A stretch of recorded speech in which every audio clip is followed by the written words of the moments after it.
Welcome to Boxing Logic Tonight.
What's up, y'all?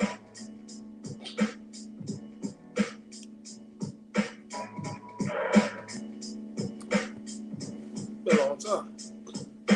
It's been a long time. Shouldn't have left you. Out of store, around the step too.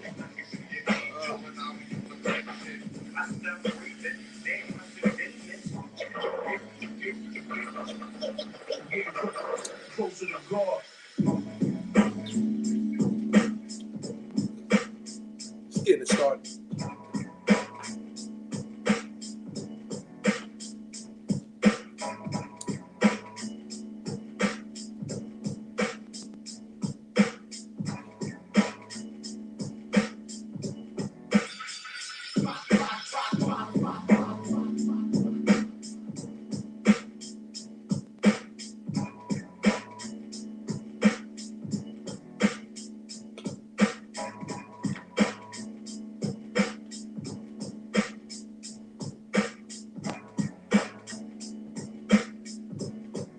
In a tight situation. It is back to what it used to be.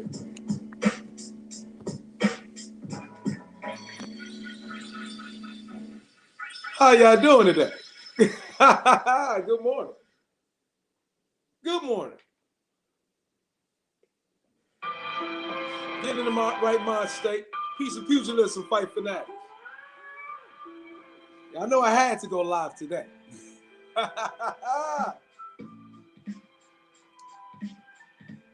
Whoever's watching, thank you for showing up.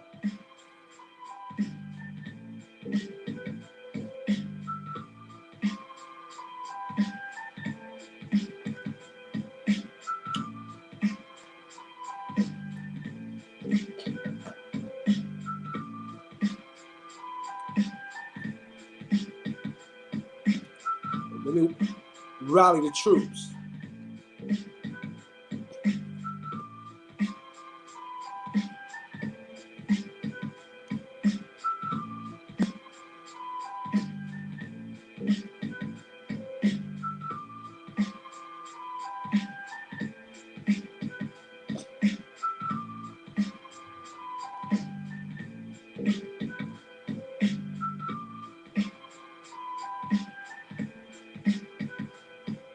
How you doing, beautiful people? Peace and pugilism, beautiful spirits. Pugilist fanatics in the world. All over the world. I miss you. And the link is in the description if you want to show your beautiful face. Let's have a really low blow, sharp discussion and some fun. Also, don't forget,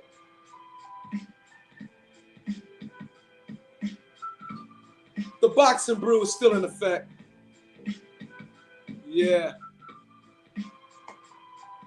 Bring your nuts, your peanuts. We're going to have a great talk. Let me get the dudes in here. Because I've been doing much studying.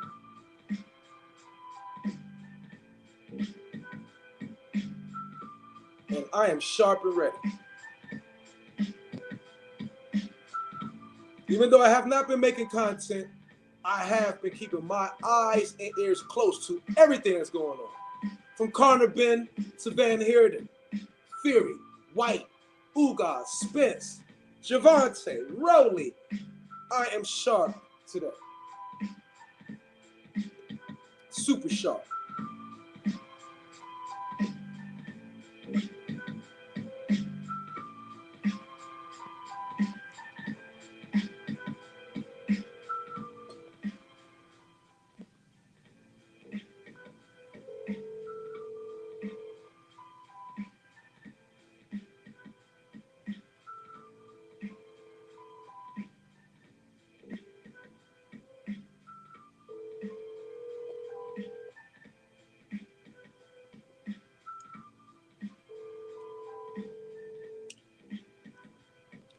Benn. Please leave your message for DRJ Boyd. Yo, Boone, wake your ass up. Wake your ass up, man. I'm live, streaming. It's about, I guess, 8 o'clock, 7 o'clock in LA. It's 7 o'clock on the West Coast in California. Wake your ass up, Boone. I'm live. Get your butt on here. Who we gonna call next?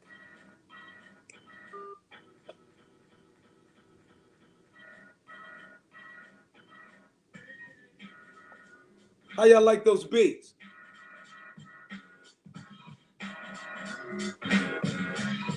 Cat's been working.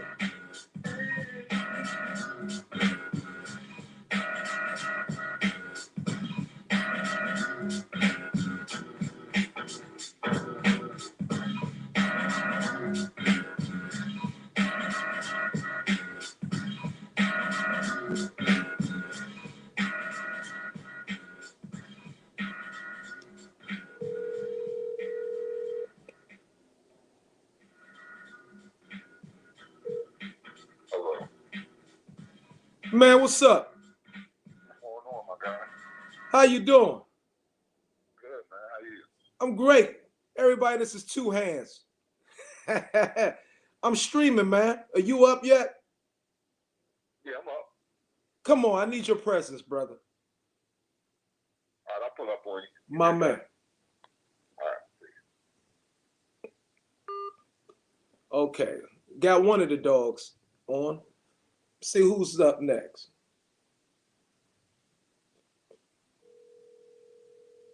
Not Two Hands again. Hold up. Let me call it up.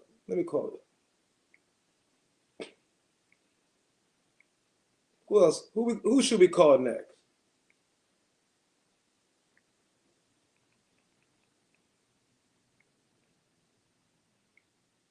Rallying the troops, y'all. Just rallying the troops. Hold on.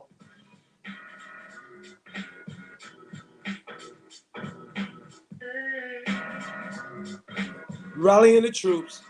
Just rallying the troops.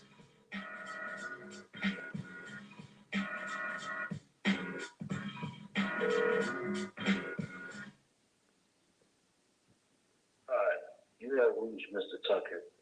Please leave me a message, and I'll get back to you as soon as possible. Have a blessed day. Andrew Tucker, wake your ass up, man. What time is it down there in wonderful, beautiful Florida? Hit me back. I'm streaming live. All right? Your brother needs your presence. Love you, man. God bless you. All right. Who else we going to call up?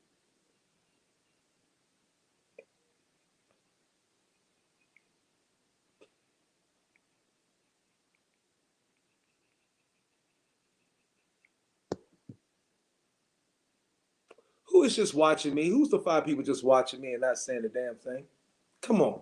Talk to me. Say something. Don't be looking at me like a weirdo.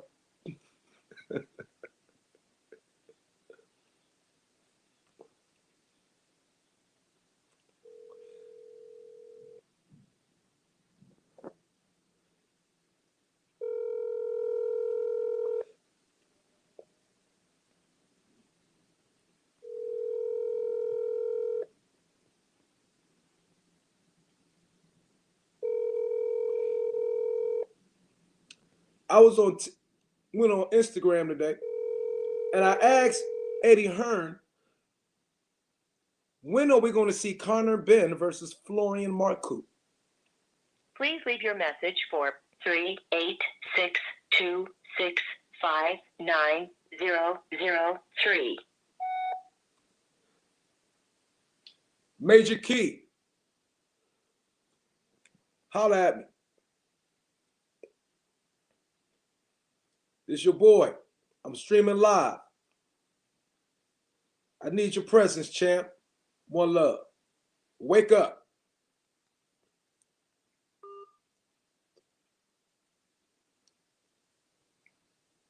All right, now who's next? I want to see Florian Marcoux and Conor Benn. For real. Depending on how he fights against Van Heerden. Of course, we know Van Heerden's last fight was ended in a non-decision over a nasty gash he got on his forehead in his fight in the first round. Now, Jerron was putting in that work on Van Heerden, though. Brother fighting out of California by way of course, South Africa. But can he hold off? 1-2, kid. My man. Step on the place to be, baby. The link is in the description. I'm calling all the troops right now. But definitely you 1-2, kid. Come on through right now, man. Come on the scene. Hop on here with me. Troy Graham. Troy Graham.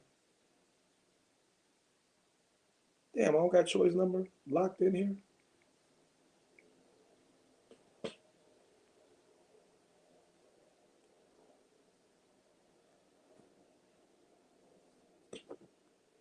Troy Graham number should be in here.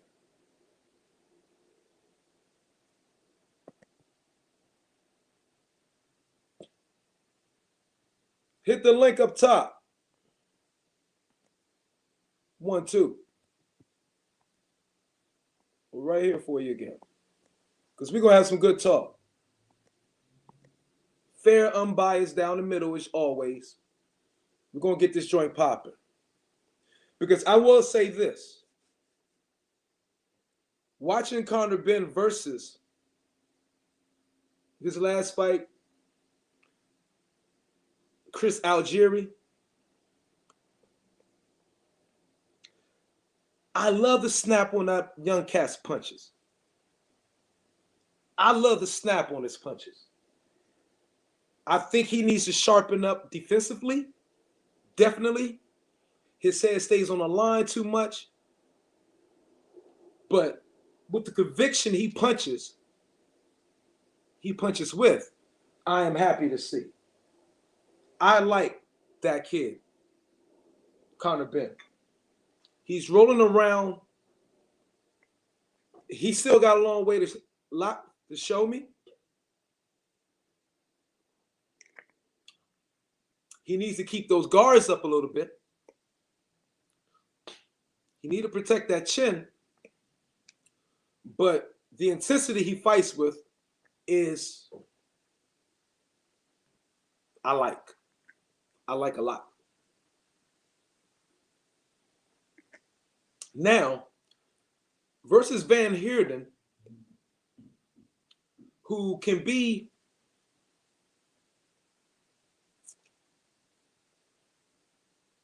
a little too playful in the ring, I believe. It depends on how he comes in this fight. Since he wasted the last training camp but got the nasty gash over his head, he has a height and reach advantage versus Conor Benn. Whether he has the same amount of desire as Conor Benn is what I'm questioning. Conor Benn has a tremendously heavy weight on his shoulders. Why? He's the son of the Dark Destroyer, Nigel Benn. One of the greatest Hall of Famer. Let me put it like that. Hall of Famer. One of the greatest fighters ever to come out of the United Kingdom. And one of the greatest fighters to ever put on gloves, period, worldwide. I think now will Conor Benn meet to the level of his father? Too early to see. I do not know. I'm not going to say he's not. I'm not going to say he is. I'm just going to say we have to see. But he looked good versus Chris Algieri, especially with the 1-2 that he hit him with that landed perfectly. My issue is if Van Heerden do plan to come into this fight with much more intensity than he came in with, say, the fight versus Earl Spence. That was like 2015. He played too often in that match. He didn't look like he was there to fight. Well, Earl Spence looked like he was there to make and move up the boxing rankings. But Van Heerden was playful. And in the fight versus Jerome Bruce Ennis,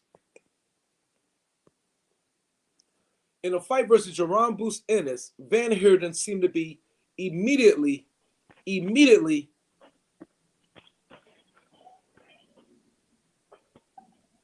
seemed to appear that he was immediately outgunned from the very first round. Because Jerome Bruce Ennis starts a match off like he is really, really doing what he needs to do to show that he is the best fighter in the world. He coming there with such malicious and vicious intent. I just watched his fight versus Selecki earlier today. And he came in there with, oh my God. He got caught with some good shit. He ate that shit like it was breakfast and just kept emitting punishment on Selecki. And Conor Benn comes in with a similar type of aggression.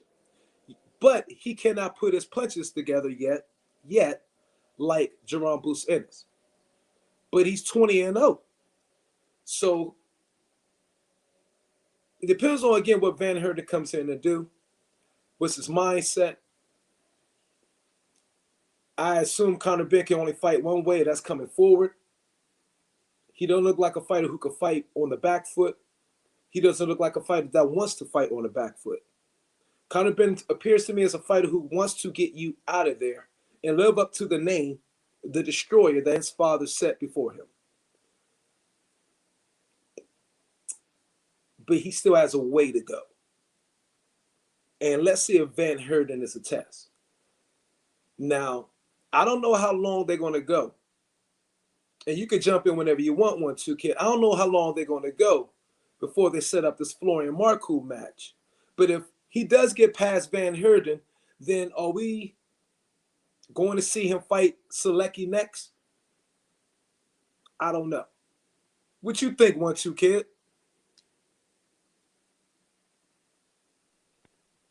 I think Ben's a good fighter. I think Ben's a good fighter. I think that's what you're talking about, right? Really, really good. Yeah. He looks good. Yeah. His punches look sharp and strong. I like how he throws his punches. I don't like how he protects himself from punches yet. Yeah, but I think Van Heerden gonna be ready this time. You ain't see the press conference? No. I saw the stare down. Dude was like, I guess he got a lot to prove. He said when he was fighting. Huh? In 3 days. I said when he fought Boots, he said he only had 2 weeks training. Yes, facts. I heard that. You going in and out. And he's like, and then I headbutted. He's like, but I'm ready now. Okay. Can you hear me now? Yes, I hear you clear, brother. Yeah, I didn't know that was a two. I didn't know that until earlier. So I guess he's going through it. I didn't know that until earlier today. That was a 2-week notice for that fight.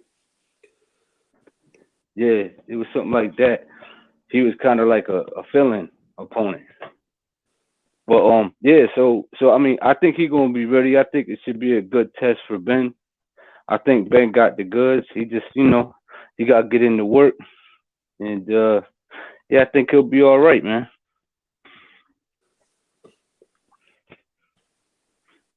What do you think Ben needs to work on?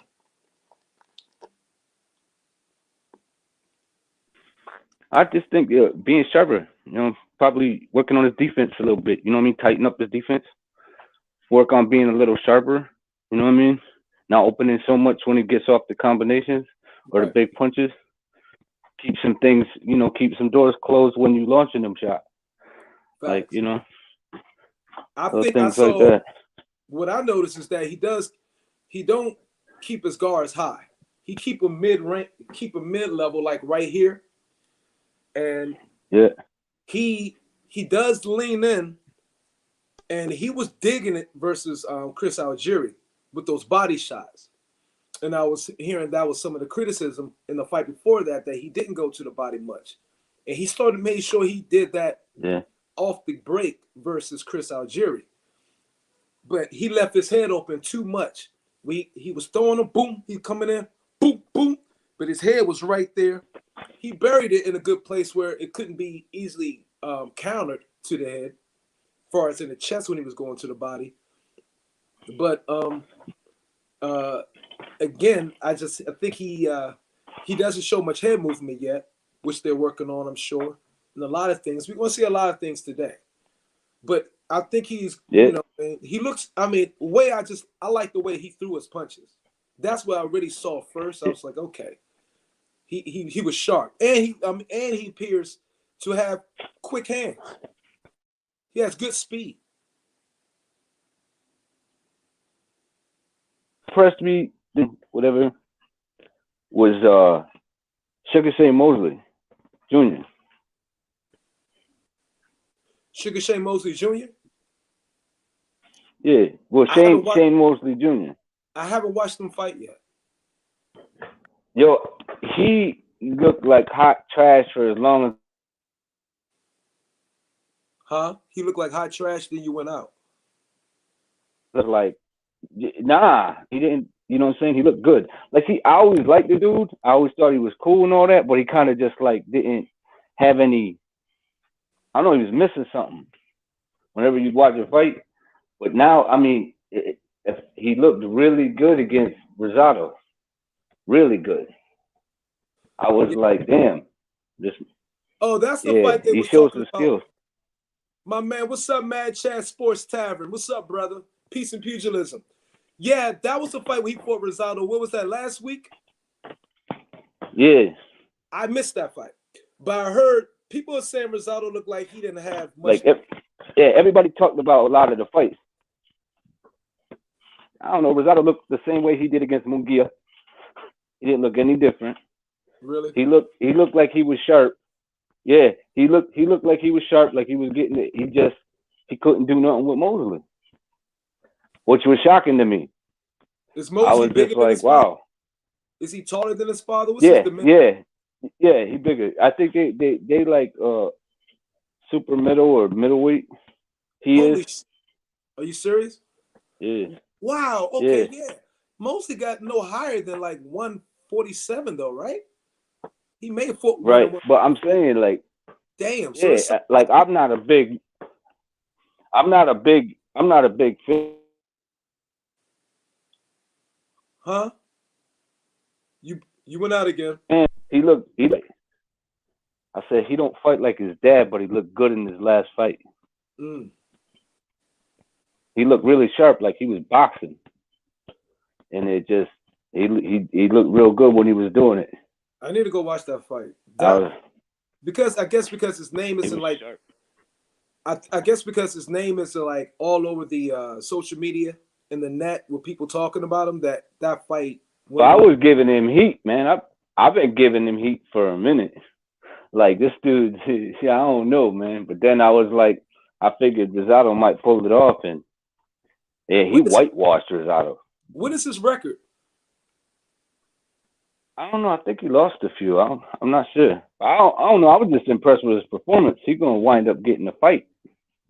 You're gonna find yourself in a big fight. You know what I'm saying? Within about 1 or 2 fights. Okay. So I'm just saying. That's all. So what you think about this big fight tonight? Which one? Between Ugas and Spence. Okay, I guess Conor Benn and Conor Benn and Van Heerden ain't the big fight. Man, I'm ultimately fucking stoked. I'm excited as fuck about the fight. From rooter to the freaking tutor, bro. Because I'm tired of motherfuckers. You got too many unappreciative ass bastards in the boxing world. I'm not talking about content creators, but the fans. People keep wanting to question these the should I say, I guess, the people against Spence. The fans who are rocking with my man Terrence Bud Crawford. They're thinking, well Spence is we don't see if Spence is gonna fight him, and we're gonna see if we don't know, he ducking and all that, and Crawford ducking. Neither one of these fighters are ducking. Neither one of them. They just need those particulars to get done. Spencer has done everything he actually said. Okay? He gonna collect the belts over here, meaning in the PBC, and then he's gonna go for the last one. That is exactly what he's done. But we love to create talk. On the contrary, or going against what was going, just to, I guess, create talk, because it's not happening as soon as we want it. I think the Yordenis Ugas and Spence fight is an amazing fight, and we should be, really, really, really hype about it and happy that we have it, because one, it's a unification match.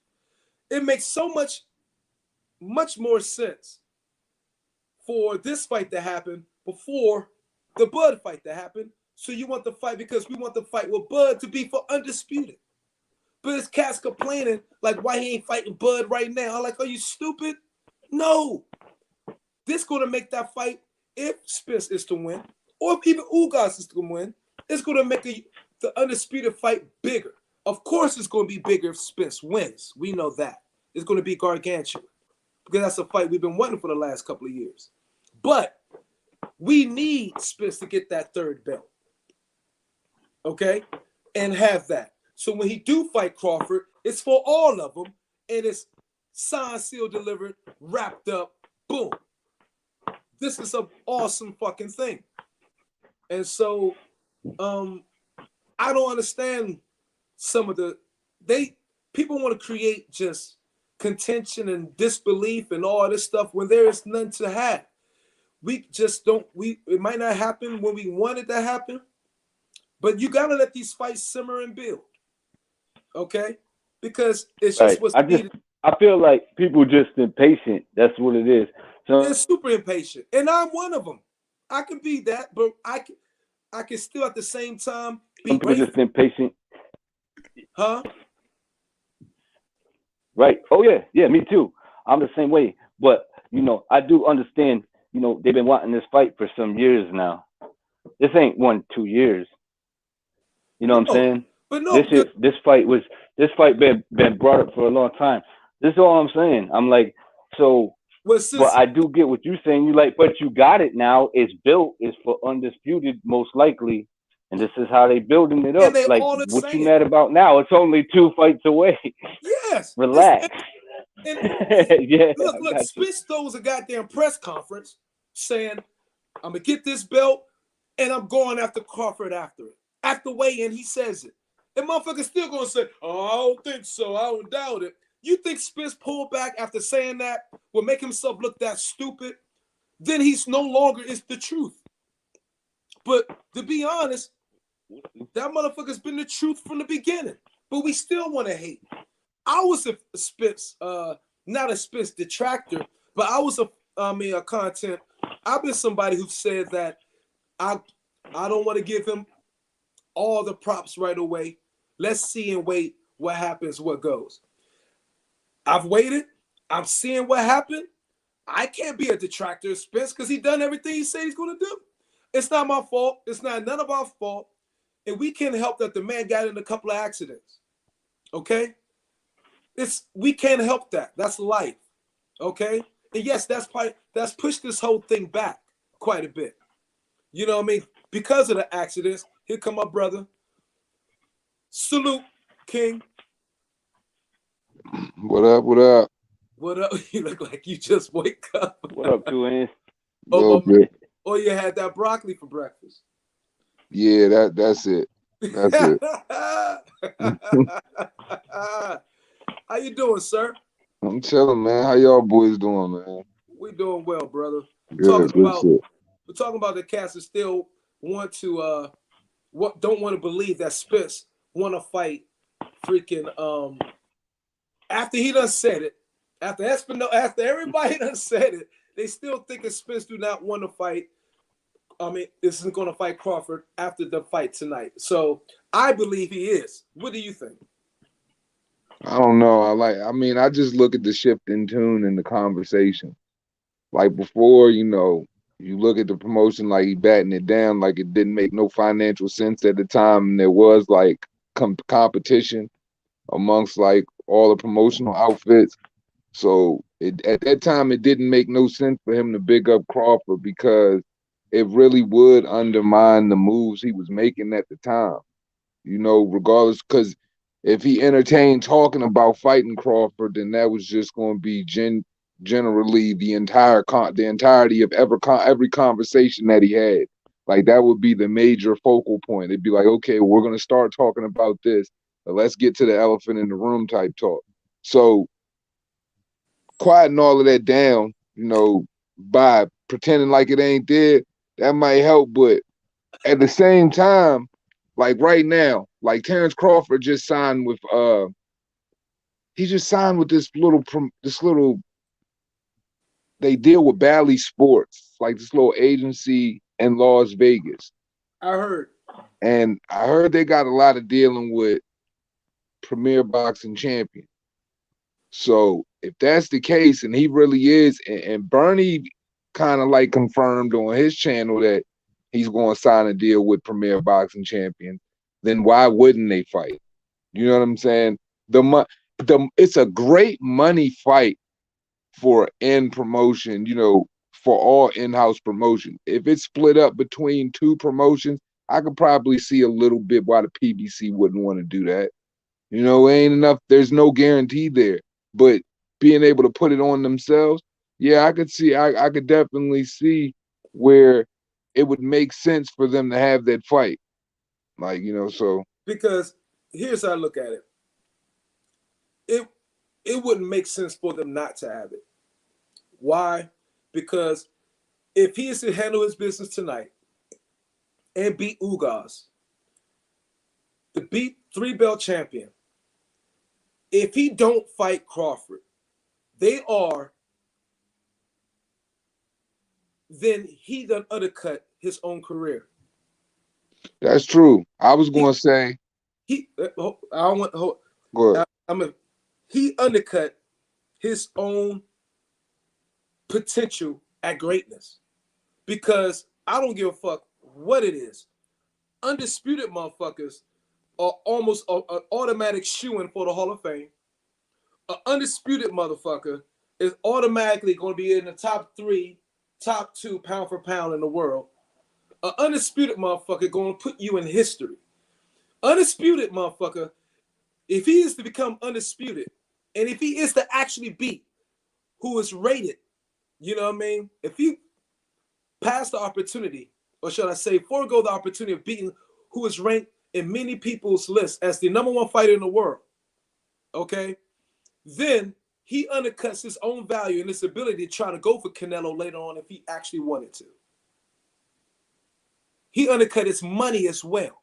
You know how much his stock gonna rise if he is to fight Crawford and to beat him? Not saying he is, but if he is to, and then how much money the PBC will lose in his stock, not going to that level.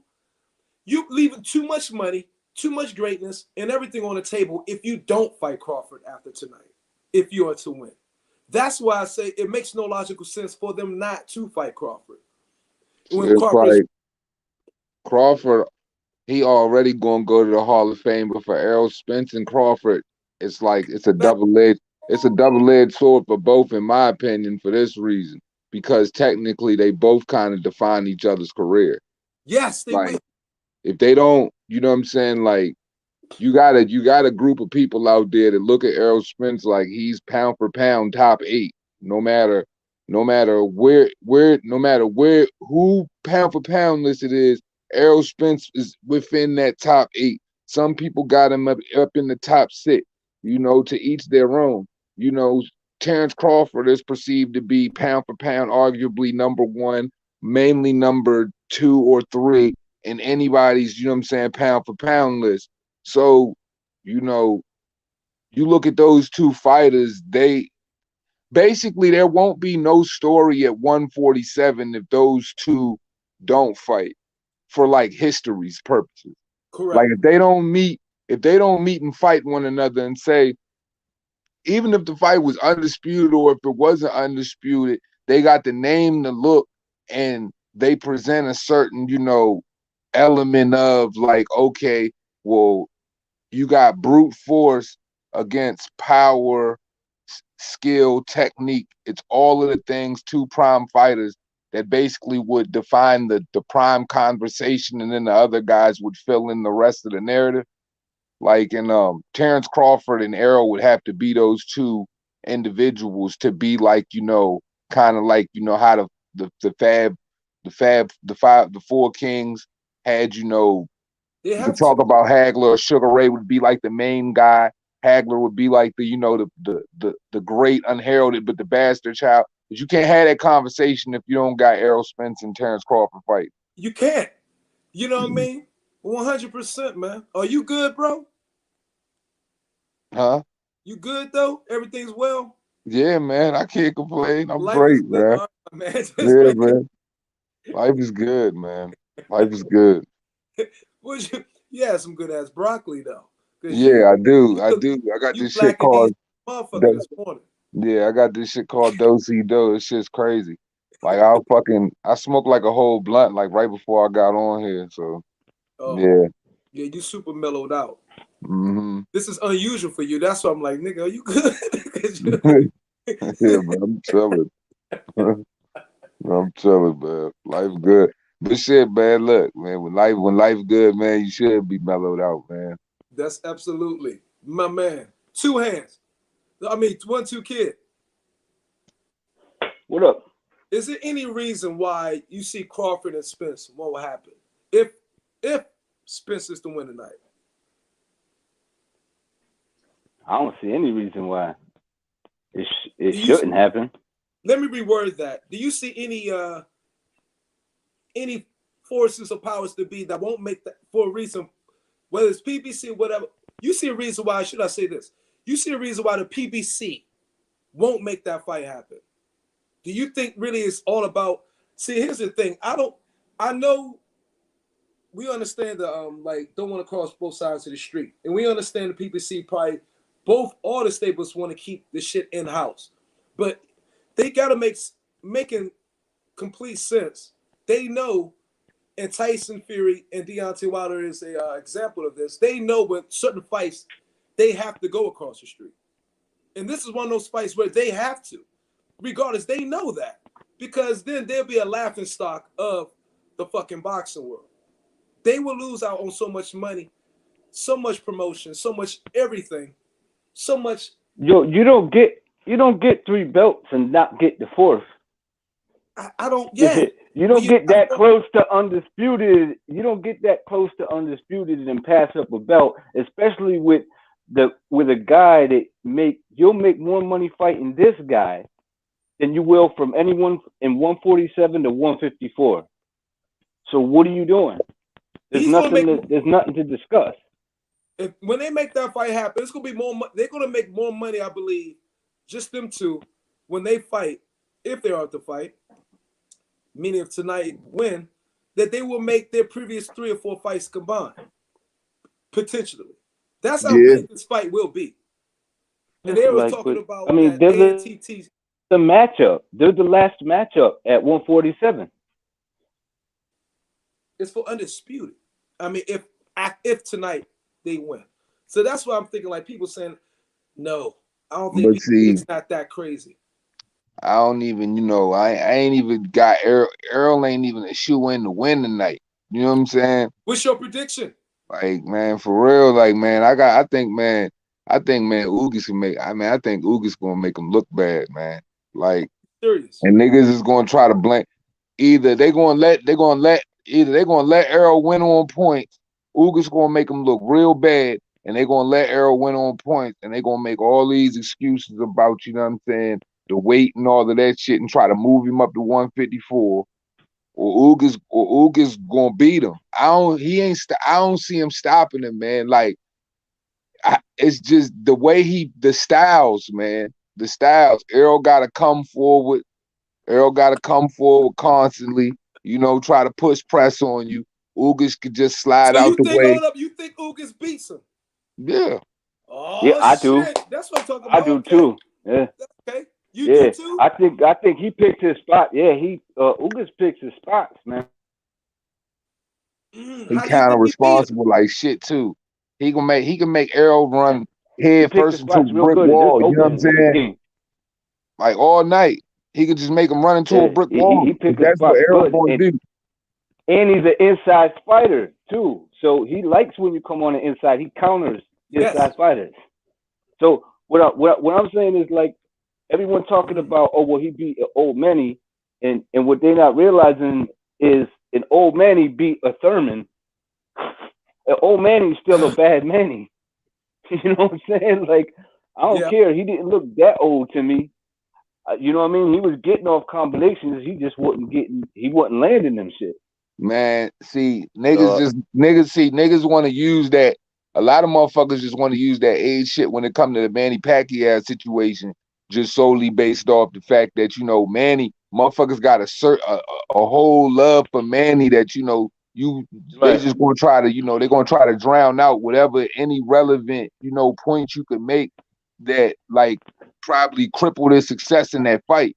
You know what I'm saying? But for me, it's Mm, like, I knew going into that fight that Manny was going to lose that fight. It wasn't the style for him. Like, right. Manny do not. Just look back on history. Manny does not do good against counter boxers. He don't. You know what I'm saying? Any nigga, man, look, you can sit up in the Philly shell, man, and counter and get on him all day, man. But that's not necessarily about Manny, but I look at the recent fights Ugas had, look at the recent fights look at the recent fights Spence had. You could even triangle theory them both and look at how they dealt with Sean Porter and just tell, like, Ugas was way more successful with Sean Porter than what Spence was. And this ain't even about no triangle theory. Once again, it's just the style. It's based on the style he presented. Like, Errol got to thrive in coming forward and getting that force off the front foot and trying to throw that double jab out there and then whip that left hand at you. Whip that right hand at you real heavy. How he come Right. at you at that southpaw. Man, Mm-hmm. Ugas is just going to lay in wait, shift the shoulders, pivot, you know what I'm saying, swap the technique and just keep shooting the counters on him. So it's just like, yo, he could make Errol Spence look real crazy throwing them shots if you catch him coming in, overextending, get him off balance, catch him with the right shots, bro. Like, Danny Garcia was catching this nigga, and the timing there compared to what the timing Ugas has is 1,000 times slower. And it was effective for Danny. So I'm just like, bro, why can't Ugas have, like, more success than Danny or Sean or, True. any one of those individuals? So for me, it's just like a leaky defense makes me think like, this might be a problem. I want I want a classic. So I'm happy about you guys' prediction. I don't want everything to go Spence. Everybody to pick Spence. We want a 50-50 fight.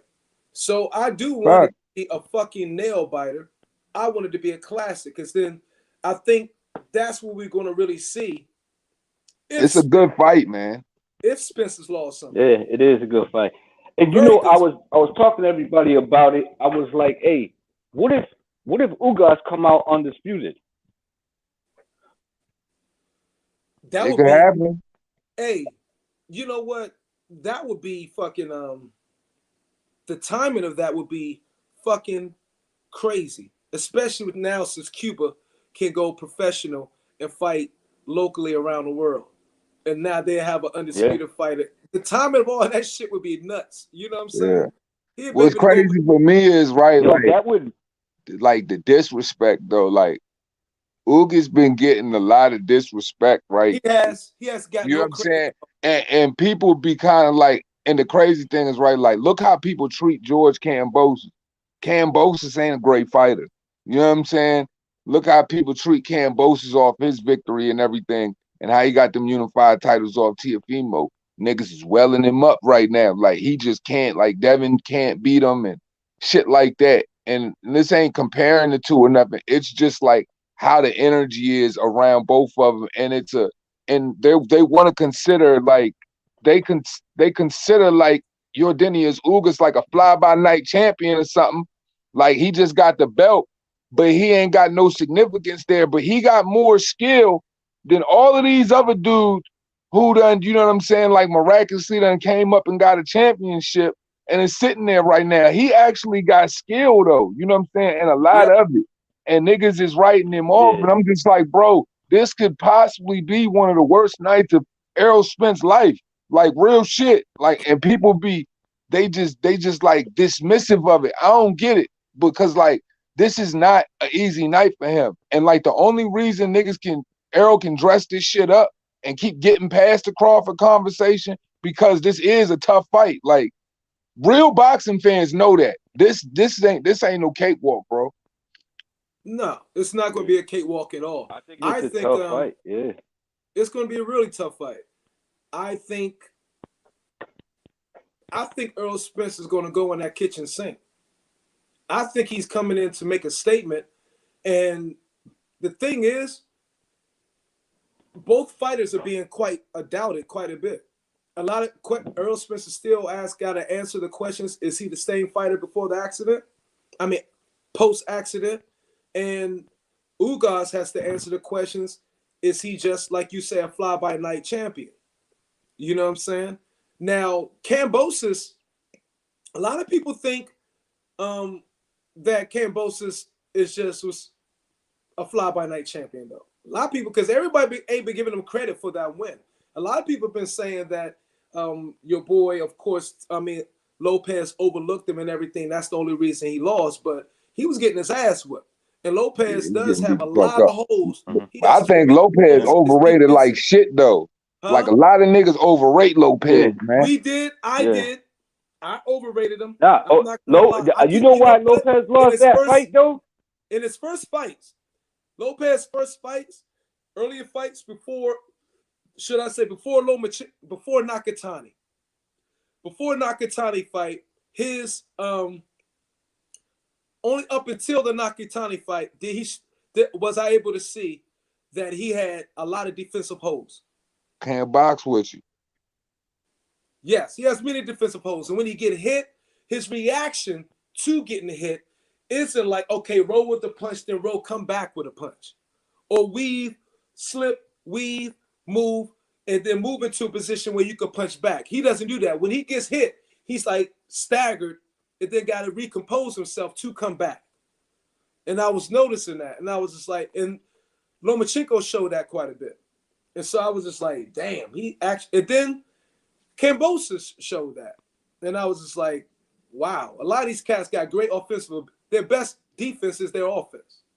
And if they can't get off on you offensively, then they have serious problems. It's like what it showed me is it's like just how the motherfuckers train, man. The niggas Yeah. just real, they real active on the bag in the boxing ring. You know what I'm Facts. saying? Like they real active on the gloves in the boxing ring. But you know, and it shows you the lack of how much, you know what I'm saying, defensive techniques they working on in the gym, Facts. you know, keeping their Exactly. head off the line, keeping their chin tucked in. Because I'm just like, bro, like these motherfuckers be eating shots, man.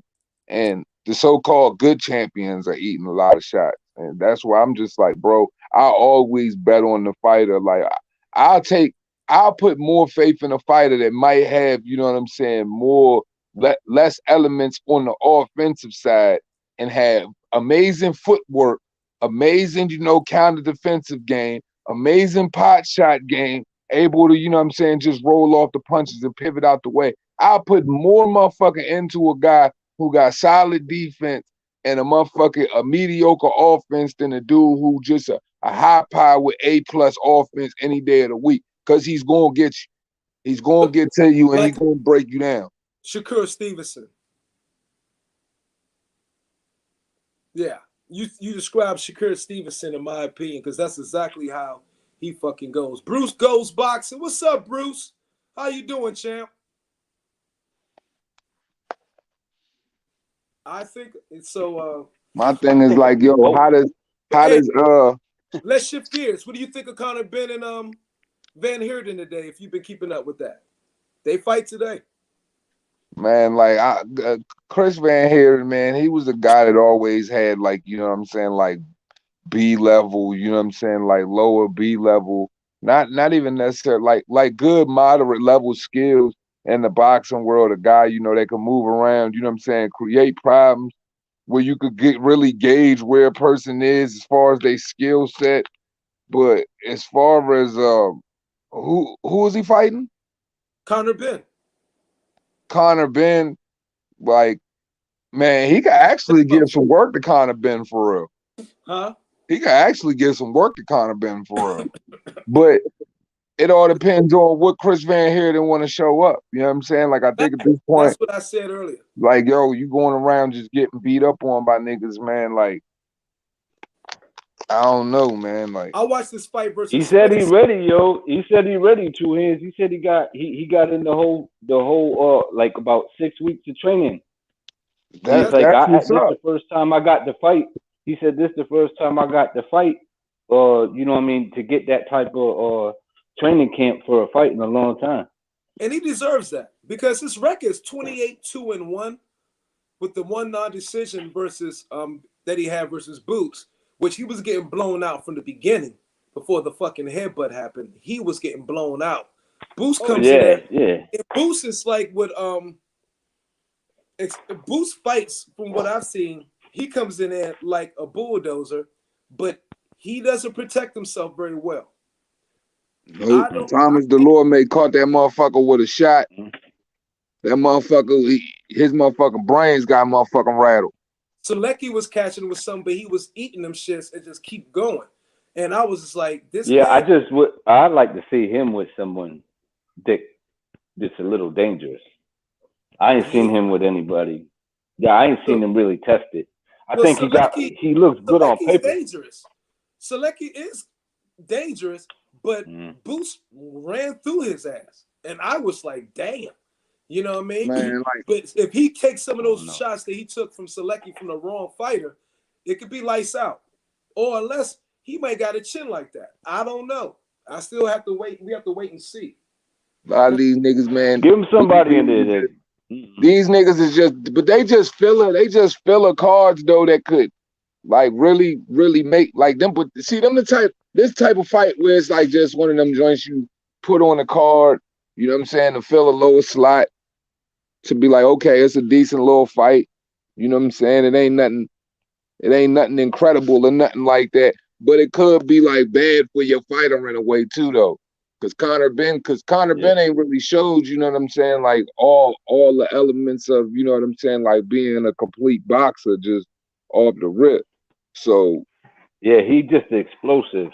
Yeah, like we've seen like explosive levels of him, quick, you know what I'm saying, quick KOs, TKOs, things of that nature, you know. So it's just like you don't know really how much of Conor Benn you gonna get under fire. You don't know if Conor Benn gonna be able to sustain, because motherfucking don't get it twisted. Chris Van Heerden can box, and he long, and he very good with his jab.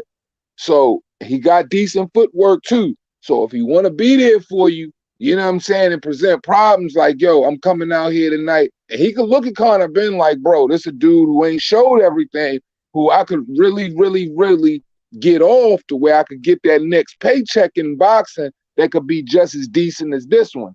Because, you know what I'm saying, niggas is smart enough to use their careers and know that shit. Like I said, man, Conor Benn, this could be just a fight for him to where he could get a good check. another good knockout, or he could be put in a position where like people start questioning, like, is he really what we think he is, or what Absolutely. people think he is? Salute to Ron. Thank you, Ron, for the super chat, super sticker, brother. I appreciate you. Yeah, Conor Benn is another step up fight.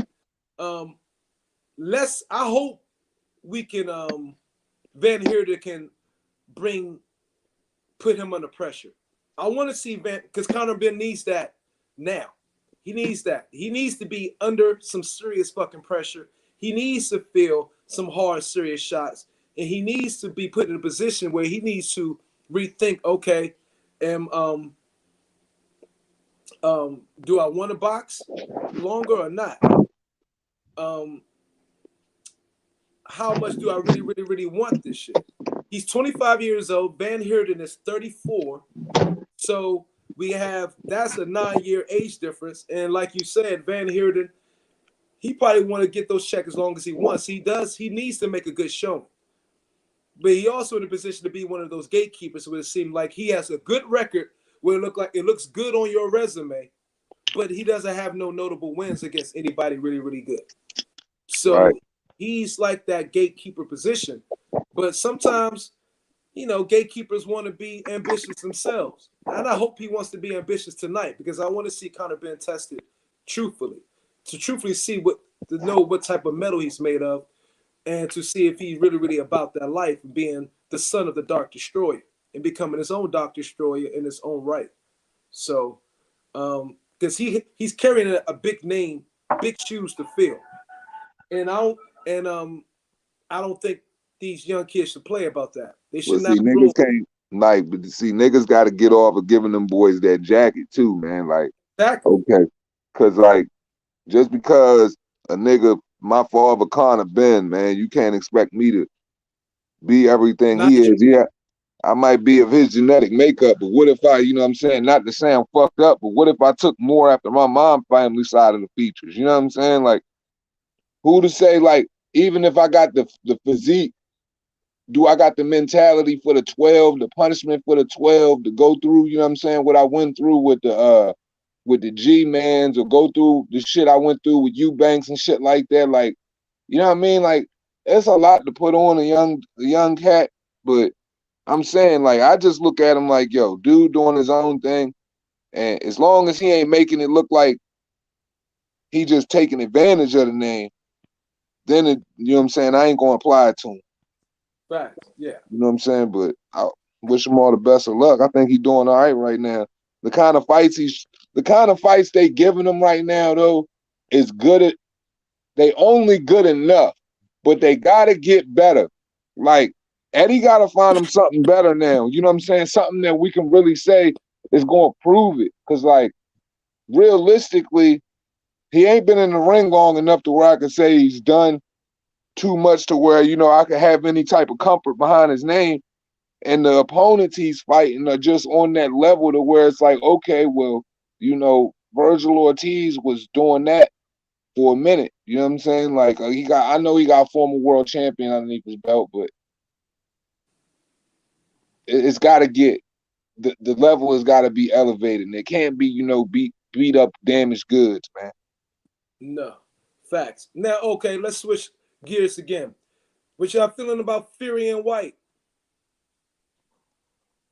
Shit, I got I Whyte think winning that Whyte shit got a. too. You got Whyte winning. I Go think ahead. Whyte could pull it off. I think he could pull it off. I saw a picture of Tyson Fury. Looked like he slimmed down quite a bit. He gotta come. I told niggas I've been telling niggas this for months. I said it don't even matter what we think, because we ain't gonna know the truth until we catch the weigh-in. And what I mean by that is Tyson Fury body is gonna tell you what type of success he gonna have in that fight that night. Cause if he come in that bitch 270 plus, like he fucking around with Wilder, coming in 273 in the second, 276 in the fucking third, man, it's gonna be bad for him. Cause he can't he can't sustain movement, and Dylan Whyte hit too hard. You know what I'm saying? Tyson Fury don't have power. So that already Dylan counts Whyte out. can box. Yeah. So the fact that Dillian Tyson White Fury could don't box. have power at his size, it already counts out his ability to back Dillian White up. So he got to use a lot of jabs and speed and accumulation and that athleticism he got to be able to break him down. You know what I mean? And that's going to come round by round. So, but he got to stay fleet of foot though, because if he plant, Dillian White going to crack. Period. He's going to crack him. If Otto Wallen can crack you and several other individuals like Steve Cunningham and these other niggas can crack you, if Dillian White can crack you, I don't give a fuck how tough he is. Man, he ain't getting up. My thing is, especially if he cracks him with the left hook. Because that, I do believe, I've said Dillian White, I believe, got the best left hook in the heavyweight division. One of them. Number one to me. Close. And I do believe, but I think Tyson Fury can win that fight multiple ways. I think my concern is how good Dillian White's stamina would be, really. I think Dillian White, no matter, just because of his body build, that he may always have kind of maybe stamina issues when it comes to the later rounds. Man, that nigga can go 12, man. Y'all, you forget that nigga. He went 12 at 272 to 275 pounds with Marius Watt, who's like 6'8", 6'9". And he had to stay in the pocket and pop the jab and come with the hook all night. So a Dillian White in optimal shape is around 255, 206. I'd say around 255, 206. A little bit more than that. And that nigga, you know what I'm saying? So if he already proved he can go 12, you know what I'm saying? So with Tyson Fury, like look, man, for me, man, he's strong, man. He's strong. Who do you think is the fastest between the two? See, that's already known. I think Tyson Fury got a faster jab. Tyson Fury got a better footwork too. Tyson Fury get around the ring better too. Yep. And he's gonna have, most likely, the weight advantage. That's why. But yet he's a better mover. So that's why I think Dillian White. That's why I believe Dillian White. Even though Dillian White can get in there and he could get his thing, but I've seen him. We've seen the fights where his output isn't, I believe, going to be enough to. He's going to have to catch Fury with a good shot, but I don't think his output is good enough to really win rounds versus Fury. Man, here's the thing. Against Tyson Fury, I don't even think Dillian White coming to win round by round. I think you supposed to be coming to hurt Tyson Fury, get dirty with him, hit him anywhere the fuck that you can hit him because he's such a fucking big body. You got so many different targets to go at. You got all his ribs, his stomach, all of that shit. Bang up his body the whole time. All Dillian White should be even thinking about this entire fight if I was his coach. I'll be telling him, like, look, we're going to walk this nigga down. We're going to cut off the motherfucking ring. He's going to constantly try to shoot the jab at you. We're going to high guard him, boom, and keep pressing him forward and hitting this nigga in the body, period. I would just chop him down. Boom, boom. Every which way he try to move, I try to chop him down, push him up against the rope, forearm and all that shit, and be banging his motherfucking body up. And eventually his arm's going to drop, and I'm going to come upstairs and I'm going to crack the shit out of his dumb ass. But, like, that's why I'm just like, bro, it's like with the way Dillian White fight and what Tyson Fury is, it's like, yo, with Deontay Wilder is different. You dealing with a skillless fighter. But with Dillian White, it's a whole different can of worms. Dillian White ain't, you know what I'm saying? Dillian White ain't Otto Wallen and all them niggas. So it's just like, bro, he got to move. If Tyson Fury don't move, that's going to be his funeral. You think Dillian White's more skilled than Otto Wallen? Fuck yeah. Okay. Fuck yeah. That nigga Otto Wallen just fought Dominic Brazil. That shit. Whoa. Yeah, but the problem with Tyson Fury is Tyson Fury blow up in weight and then he come back down, then he blow up in weight, then he come back down, then he come in heavy. And being that size, what that's going to do is going to affect your legs. Your legs going to be affected by that. You can't be that big and be just putting on weight and taking it off and blah blah blah and just continuing to do that, that's wearing your body out. You either got to be in shape or not. You know what I'm saying? So that's it. That he's got to go in with. If he has to make adjustments and he comes in heavy and he starts eating that Dillian Whyte jab, he's gonna be in trouble because he's gonna have to work all night. How much you think Tyson Fury gonna come in? I mean, in a ballpark range, give or take, both guys. Man, I look. I looked at I study a lot of Tyson Fury. I watch a lot of Tyson Fury, Dillian Whyte, all of them. Tyson Fury, when he was fighting Derek Chisora, you know what I'm saying? When he was moving around, slick jabbing and all of that shit, his average body weight, Vladimir Klitschko and prior to was an average of 256 pounds. Okay. 256. So if you look at him after that, his average weight. How much he weighed versus, in the last fight? His last fight, he weighed 276. 276. The Wilder Fury 2, he weighed 273. And the thing about that is, so I'm thinking he's going to come in at about 265 pounds. He got to, man. He came in there heavy with Wilder because you don't have too much to worry about. You ain't got to worry about a selective different amount of punches coming at you because you're not dealing with a technically superior heavyweight fighter. You're not dealing with a heavyweight fighter that's going to chop you down with the jab, come with the hook, you know what I'm saying, shifting on you and all that. You just dealing with a guy who's going to be right in front of you. For power. But let me say this. Right. You don't think Dillian Whyte's technically superior than Fury, do you? Man, look. You do? Dillian Whyte got a lot of skill, man. It's just people don't acknowledge his skill and his timing. And his inside game is crazy. If it come down to the inside, man, Tyson Fury, he's skilled inside, man, but I'm used to seeing the skill and panic on the inside.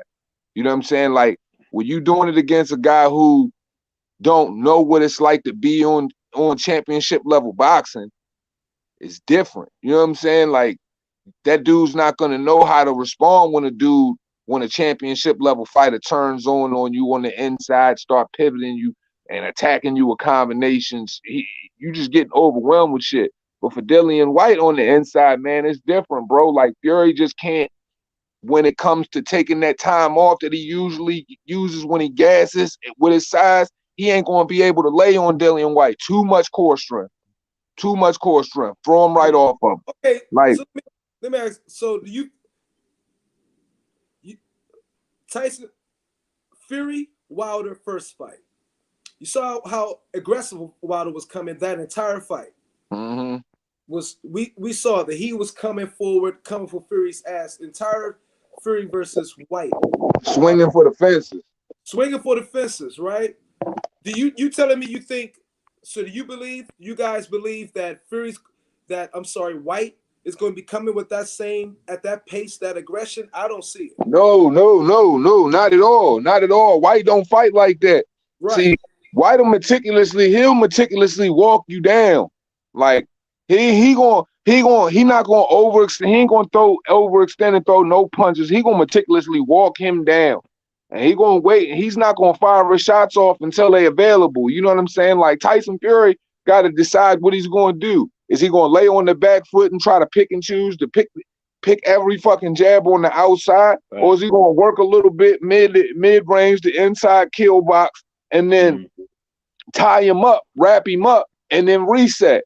Because if I'm Tyson Fury, bro, I'm either operating on the outside, using my reach, staying close to the rope, getting out the way, or I'm motherfucking going to hit you up a few times, and as soon as you get close enough for you to fling that heavy bitch off, I'm going to wrap you up and I'm going to have the referee reset us in this motherfucker. Got you. So, 1-2, what you think? Man, I feel like the dude, the thing is like I said, if Dillian Whyte starts boxing this guy, he's going to have a problem if he coming in heavy because he ain't going to be able to adjust. Not that he ain't got the skill set, like what you said, like he's capable of moving around the ring, capable of boxing, but will his body be capable of doing? You know what I mean? If you coming in heavy, now I got to make an adjustment. I got to, he's pumping the jab out. I got to work my way in. I got to do certain things. Now you got to move around. Now you got to earn it. It's not like what he said, what Tuhan said. It's not like Deontay Wilder who coming right at you and be in your face, and you can just walk in. You ain't got to set nothing up because them dudes just was winging punches at each other. He not gonna have that. He not gonna have that comfortability in this fight. It's gonna be a different style fight. So with the thing that he should, I think we should be paying attention to is he should be coming in lighter because he'll still be the bigger guy, but if he needs to make adjustments, he can. So you're right, and then Dylan is much more familiar with Tyson Fury since they've sparred quite a bit, for what we all know. Yeah, they was in the same camp for long periods of time. They didn't just spar a couple times; they were like training together and everything. Dylan said Dylan said he was in the camp help. Dylan said himself it wasn't just about sparring; he was help getting him ready for fights. So he'd be in camp with him for months. Right. So so he knows Tyson Fury. He's familiar. Very familiar. Not only that. Not only is he familiar with him, but if you ask, but wait a minute, but if you ask, hold up, let me inject that. Now he was familiar with the Tyson Fury Emmanuel Sugar Hill Stewart. So do you think Tyson Fury perhaps have changed quite a little bit since that Tyson Fury that used to that had Dylan Whyte in the camp help getting him prepared for other fights? That's something to look at. I'm sure he learned more.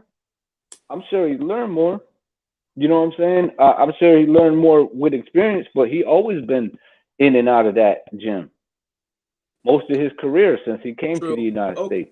Facts. Good point. So he moves around. So I mean, his experience is building up. I'm just saying, like, you know, when it comes to, I think Dillian Whyte got a good chance in this because even during their sparring and their time in camp, if you ask Dillian Whyte what happened in them sparring matches, he says, "Oh, I know what happened. Go ahead and ask him if I ain't piece him up." And when nobody really brings that up to Tyson Fury, and he always blows it off. So Tyson Fury Tyson Fury knows what, so he had to have success. You know what I'm saying? And I'm not saying sparring is the match, but I mean sparring is fighting, but it's the closest you could get to it. You know what I'm saying? So, but you know what I mean? So he's familiar. He got a lot of advantages in this fight, other than the advantages that Tyson Fury got. And like I said, Tyson Fury capable of doing all them things, but he got to come in light in order to do those things. Because if he needs to make adjustments, and he's a heavy, his legs ain't gonna move. Whether he can do it or not, or got the skill set, he ain't got the conditioning. You know what I'm saying? So that's why you can't keep going up and back. If you changing your game plans and stuff like that, that's fine. But like Julian said too, he got to have a game plan going in there. You know what I mean? So I mean, I think it's a tougher fight than people are putting on. Okay. He know that shit a tough fight too. That's why that motherfucker was really saying he was talking about retiring after that fight. Because he know if he go out there bitching motherfucking Dillian Whyte, motherfucking take 8 fucking pounds of flesh out his motherfucking ass. You know what I'm saying? He gonna want to sit it down because the conversation gonna change. Bro, let's be serious. Tyson Fury has been living off of fucking old praises, man. You know what I'm saying? And a guy who we know had no skill. Like his last 3 fights. Yes. Yeah, Dillian Whyte has been fighting nothing but motherfucking top 10 heavyweights for the past 3 or 4 years straight. 3 or 4 years straight. Like, so, you know what I'm saying? Like, the level of opposition for Dillian Whyte has been playing Russian roulette with his career every motherfucking, every time he went out. You know what I mean? Like, and he don't have the backing. So, with him, it's just like, this shit just another night in the office. And honestly, you know, Tyson Fury going out there playing with the Francisco Payanettas, the Tom Schwartz of the world, the Sefer Safaris, and then fighting, you know, Otto Wallen, and then fighting just a Deontay Wilder, that shit might hurt him. You know what I mean? Because if people consider and it's sad that, you know, pundits do this as well. If we consider those the big tests and the type of Tyson Fury facing adversity, then what the fuck is adversity going to look like against a Dillian Whyte? What would it look like against an Anthony Joshua? What would it look like against, you know, one of those top heavyweights? Because I don't see, you know what I'm saying, touching the canvas against a Deontay Wilder. Because if we really think of Deontay Wilder the way we really think of him, then a top tier heavyweight, you know, he wouldn't even suffer with those. He wouldn't even have them issues. That nigga would be on the floor and out.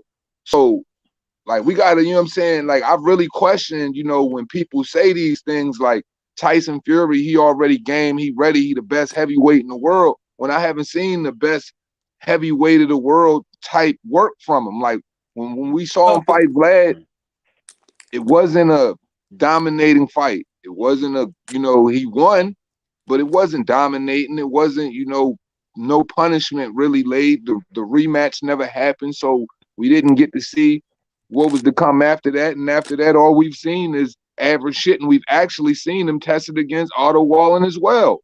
He suffered a nasty cut against Otto Wallin, and Otto Wallin fucking hurt him in the 11th or the 12th round. Had him buzzed on his feet. Like, so my thing is, if Steve Cunningham, a guy who came up in cruiserweight, can knock you down in the second round and almost fucking stop you, what the hell does Dillian Whyte, who's been stopping the Joseph Parker, the Oscar Riveses of the world, what does he do? But, you know what I'm saying? Like, well, Dillian Whyte didn't stop Oscar Rivas. He got dropped versus Oscar Rivas. No, he dropped him. You know what I'm saying? Yeah, he didn't stop him, but a lot of people yeah, thought right. That fight, right, he dropped him. That's right. It did go to decision. But when you fighting the Joseph Parkers and you dropping the basically what I'm saying is, when you dropping the Joseph Parkers of the world, you dropping the Oscar Riveses of the world. You know what I'm saying? And you dropping the Derek Chisoras of the world. You know what I mean? Like, it's kind of different. You know, when you fighting the Robert Heleniuses and those type of guys. He did. He put AJ on Queer Street too. Oscar Rivas dropped Dillian Whyte in that fight, remember? Didn't he drop Oscar Rivas once? No. I thought he dropped him once in that fight. No. People actually thought that fight, Dillian Whyte got a gift decision. Remember? Because Oscar Rivas dropped Dillian Whyte. He came in overweight, out of shape. Oscar Rivas put him down. Remember that? I thought that was the fight. No, I thought that was the fight he was ready for. He got dropped in the earlier rounds, and he came back and he dropped him. He dropped him once as well, and he controlled the later rounds. But people said, you know what I'm saying, it was it could have been called a draw, 50-50. But I thought the fight he was overweight in was the Marius Wack fight, when he came in at like 270 plus, and he went 12 with him. And he had to fight the whole fight on the inside with Eddie Hearn had to put together the big card with Mikey Garcia, and Jesse Vargas was the headline, and they had Joseph Parker on there. They had who else on that card? Card was big as shit. I think even Chocolatito was on that card. I don't know, but I need to go back and watch it though. But yeah, I thought he got dropped. I thought Rivas dropped him one. Rivas did drop him. I know Rivas dropped him. I thought Whyte dropped him too. I don't believe so. There was a close fight. Oscar was saying, "Yo, they robbed me." Well, everybody thought, Oscar got robbed in that fight, but it wasn't Dillian Whyte's best performance. I think he might have slept on Oscar Rivas. A lot of us did, because I guess he was unknown. Y'all be right back. I'll be right back, Double M. Oscar Rivas wasn't no slouch, but he was ranked number 8 at the time. He was ranked in like the top 6. Yeah. Across sanctioning bodies in the heavyweight division at the time. Yeah. That was a tougher fight than we all thought. And that was a good first test for your boy, I believe, Dillian Whyte. And he was like, because he got dropped. I was like, oh shit, are you serious? Because that was the first time I think I seen him. He got dropped since Joshua stopped him. Yeah, he been, you know what I'm saying? There's a couple people that, you know what I'm saying, had him touch the canvas. But see, that's what I'm saying. Like when you in those tougher fights, though, those are Yeah. my expectations, though. If you're fighting the type of people you're supposed to be fighting, you're I going to mean, see the canvas. You know what I'm saying? Like you're going to see the canvas multiple times. Like all of the greatest fighters, no matter what division we think of, they touch the canvas multiple times while fighting each other. There's very yeah, few fighters who didn't go through controversy on both ends of the corner. You it know, made it's them better. really, it comes It to a made them point better. to where it's like you don't know who you're going to pick because one dude looked like he getting so much of the worst end of the stick, and then the other guy comes and he receives it on the back end. So it's just, you know, It made like, them better. It made them better, and even the loss to Povetkin getting dropped made them better. It should yeah, have. like, and he beat, and let's be honest, like people give him shit about that, but he was beating Povetkin ass all what 5 of that rounds before it happened. He dropped Like him twice before. 4 of those rounds before that shit happened. And Yeah, the he dropped crazy him thing twice. about that fight is like we act like Alexander Povetkin don't have power. Alexander Povetkin was putting that shit on Klitschko. He was giving Klitschko that work, that fight. Niggas be forgetting that shit. So I don't know why people think like that. Dylan Whyte, because Dylan Whyte even came out and showed a completely different level in the second fight. He made him look way worse and showed another element of his box. Showed a way better jab, showed way better movement. So it's just one of them fights where I'm just like, man, boxing, this is just the boxing world we deal with now, where people just kind of like twist up, you know, the other opponent and completely downplay his skill set, you know, because the machine, I don't know, man. I don't know. Certain people got a love for the machine, man. It dictates, you know, it dictates their decision making when it comes to, you know, both fighters and how they gonna feel about the other guy. But me, you know, I try to stay true to the stylistic aspect of the sport. Who really doing what they looking like against certain competition before, you know, I just try to make my decisions on who gonna lose, shit like that. My picks have never been popular, bro. Never. No. But them shits always turn out a majority of the time the way they supposed to be. Let me ask you a question. You watched the Spence Ugas? Y'all guys watched the Spence Ugas weigh-in yesterday? I didn't watch the weigh-in, but I saw a picture of Errol Spence, and he looked really, really crazy. Like 147 is not doing him or his success as far as how he could look in his event, in What his do you mean? boxing events to me. You Like I say, feel like he looked really, really malnourished at the weight. Like I thought trying that to nigga weigh looked in, great. like, bro, huh? I thought he looked great. Man, he looked sickly, bro. To me, he He, looked sickly, bro. Like, yeah. I don't know. I thought Ugas, to me, when it looked like when they was facing off after they got off the scale, because that's the pictures I was looking at after they jumped off the scales, when they was facing off against one another. And it just seemed to me Ugas felled out the 147 spot a little bit more comfortably. Whatever he had going on his cut than Errol. Earl Spence weighed in at 146.1. Ugas weighed in That's why he 140. probably looks so crazy to me because he's so big. He made a cut. He made weight so easy. He said, He's so fucking big though, bro. Like but they're the same. No, they're the same 146. size.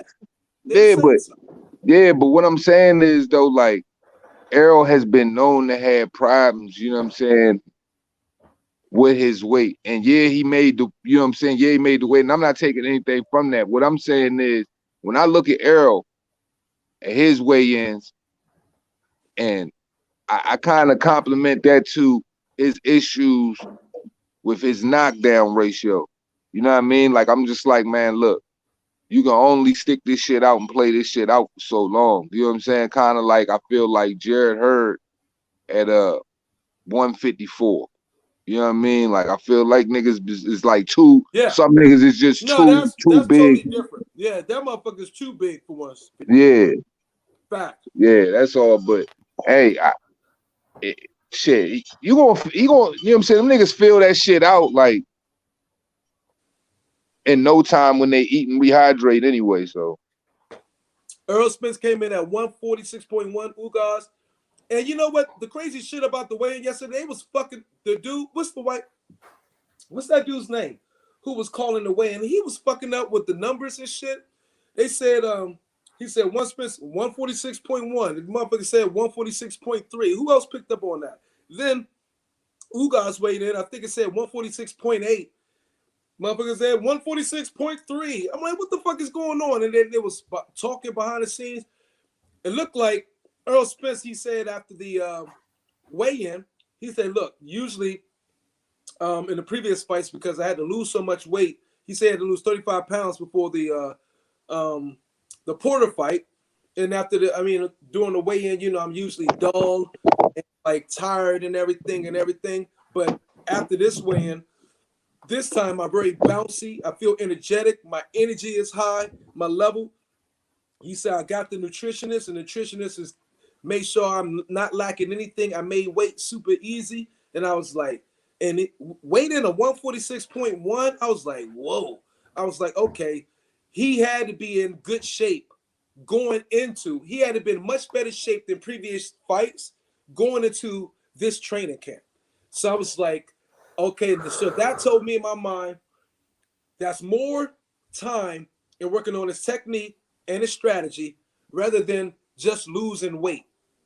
Eating them chickens and them cows out there, man. You feel me? So Eating that organic I think shit. he might look really, really good tonight because I think it's going to be in his best shape. Maybe the best shape coming in for his career. I will say this, man. I like his the Showtime All Access that he did, like episode 1. I did like a bunch of the shit that I took from it, from what he was saying or whatever, like about why he did, you know what I'm saying, get the ranch and all of that, to go out there and focus, you know what I'm saying, give him a level of responsibility because he was living downtown and he was right in the middle of everything. So it was just like a monster distraction. And I know what that feels like, living right smack where everything is and temptation. So all of that definitely seemed like, I said, yo, if this shit is genuine, you know, it's definitely, you know, it's definitely beneficial to you, you know, and it'll definitely show when it comes to fight night. So him coming in at 146, that shows the level of discipline right there. Good move. Errol is, he usually takes 2 or 3 times to make the weight and shit. So that motherfucker is going to be shout out to that. Condition tomorrow. But he I think he's in excellent condition. 140, that's a hell of a, to come in like at 146 and 147, the nutritionist must be helping. The training camp had to be awesome because he made weight pretty easy. It's not like motherfuckers skimming in doing 146.8, 146.9. Now, everybody now is saying that Ugas look way, way bigger than Spence. I'm like, no. People say Ugas look massive. I'm like, no. Ugas got very, very broad fucking shoulders. I just think their builds are different. But what it appeared to me is that Spence's core looks stronger than Ugas. But yet Ugas look wider than Spence, if that makes sense. And of course, Ugas has those huge triceps, so people are looking at all those things. Spence look like a Somalian baby, man. Yeah, also salute to Toby Bartlett in the building. Thank you, my brother. He said, what's up to you, 2 hands. He said, what's up to you, 1-2 kid, and everything. And so I think Spence, they both look in phenomenal shape. It's gonna be a good fight. That nigga look like a Somalian baby, dog. Like that nigga look like Skeletor. Hey, Ugas? Motherfucking Errol Spence. He fucking tripping. He did. I thought you were talking about Ugas because of the eyebrows. I was Ugas, that nigga look like, hey, Terrence Crawford said he looked like He said like that nigga from Captain Thomas. Captain Phillips. I am the captain now. I am the captain now. I am the captain. Look, man. I was on Twitter, right? The I'm on Twitter and shit. And I saw a guy said, some motherfucker said some shit on Twitter like, come on, Crawford, be humble. He beat that ass in amateurs. You know what I'm saying? I was like, look, man, humble on these. His name was Heavyweight. In the fucking, I said, man, humble on these heavyweight nuggets, motherfucker. Show your goddamn face. You talking about Crawford be humble because he talking about, hey, humble on these heavyweight nuggets. And then another cat said, oh, it sounds like you making fun of his alopecia and everything. Then I respond to his ass on Twitter, look, grown-ass men don't give a fuck about alopecia. Take your ass to women's sports, motherfucker. We ain't thinking about no alopecia. You know what I'm saying? Facts. I replied, tweeted all this shit. I'm like, grown men ain't thinking about Men ain't thinking about alopecia. Take your ass to women's sports talking about alopecia with this fucking. So cats liking that shit. I'm like, y'all come up with this weak ass shit. Motherfucker talking shit. But he don't look nothing like that dude, but he do look weird as shit with no eyebrows, though. He scared the shit out of me. I see why he wears shades now all the time. I ain't gonna lie. You know what I'm saying? My nigga wearing shades 24/7. Now I get it. Because that nigga definitely look like Skeletor while you fucking around. Nigga, you got the wrong person look like Skeletor. That nigga look like Skeletor. He take those shades off. Nah, that nigga That nigga face experience motherfucker. Nah, motherfucking then his Ugas look like Dalsim from Street Fighter. Yeah, motherfucker. Hey, why did motherfucker put that Dalsim? Yeah, they put Dalsim underneath the cat after Crawford said that. That's what motherfucker put there underneath the fucking twig. Dawson coming spinning around. I'm like, God damn, he got no eyebrows and his face is that flat. Now let me stop. You put that white cloth on that motherfucker. Tell that nigga sit Indian style. That motherfucker look just like Dawson. Hey man, okay, now it's time. Look. Okay, I'm up now. I done had a few shots. It's time to just talk shit. It ain't gonna be about boxing. Let's let it motherfucking rip for the rest of the day, because I'll fall asleep talking about boxing. Then we'll twinkle in the boxing. Nigga, it's 11. Nigga, it's 12 o'clock in the afternoon. He said, I'm ripped. I done had a few shots. Let's let it rip. Fucking day. Like this nigga like the day over already. What the fuck is Let's let it rip. I'm just waking up. Well, I actually been up since fucking 5:30. Fuck, I ain't gonna lie. I've been sipping a little Jamie right now. I ain't even gonna hold you, man. Hey, yeah, I got the Woodford Reserve because they didn't have the goddamn. It's great. It's on the same level, but they didn't have the goddamn Gentleman's Jack. So I said, give me the Woodford Reserve. That shit got a nice little color to it. Oh, Woodford Reserve is awesome. It's on that level. Yeah. So right next to the Jack. The Jack is smoother though, but the Woodford Reserve. But yeah, it's time to get ready and talk that shit. Toby Barton, bring your ass on the panel, man. Please. Toby Barton, be so happy to welcome us on the panel. I know you did one time, I asked you for a second time very kindly because you support everybody. I know you somebody important in this YouTube social media boxing world. I don't know who yet. I don't care, but you're good friends with me. But hey, we gotta talk about. Hold on, is that April 30th with Shakur and Oscar? You got all your audio tripping. Who, mine? My audio's tripping right now. Is it still fucking up? Why? I have no clue. I ain't done shit. I hear you. You hear me? Yeah, I hear you. 1-2 says he hears me. It don't sound like you coming through you sound like Darth Vader. I've been watching I was just watching now it's all right. Oh, I was just watching motherfucker the Rebels too, the motherfucker yesterday catching the Rebels. Yeah. I did catch that Mandalorian shit. That shit was dope. I like that shit. Yeah, the Mandalorian was hard. Obi-Wan comes out next month. They gonna fuck that shit up, man. That's what Ugas look like. They cannot fuck up, man. Obi-Wan. Man, they fuck up all that Star Wars shit. The only joint that was all right was Mandalorian and fucking Rogue One. Oh, so you didn't fuck with the Boba Fett? Huh? You didn't watch Hell no. Fuck no. They had some good sequences on that shit. And Luke Skywalker came on that bitch. I watched the first couple episodes and then next thing you know. So you miss Luke Skywalker coming on the scene. Huh? You missed when the Mandalorian came back. That's when it got hot. You know they brought back Luke on the Mandalorian? I mean they perfected the deep. Bro, I watched the Mandalorian. Like back from Return of the Jedi. I love the Mandalorian. I don't fuck with motherfucking none of that other Star Wars bullshit. No, I don't watch. Nah, I ain't fucking with Boba Fett. I ain't fucking with Boba Fett. They had Ahsoka and Luke because Grogu went to Luke. Right. Yeah, and so they went to Luke where he was building. Yeah, right. And so you saw that episode? And Grogu hopping around doing his little training and all that shit. You saw it. Okay. Yeah. Yeah, I thought they make Luke look good. They perfected a deep fake I fuck with the Mandalorian though, but I don't know, man. I don't like the direction they went in with Boba Fett, but I thought it ended kind of corny, but it is what it is. They can't fuck up the Obi-Wan. This shit started too slow. That's what it was. like Till it got like interesting.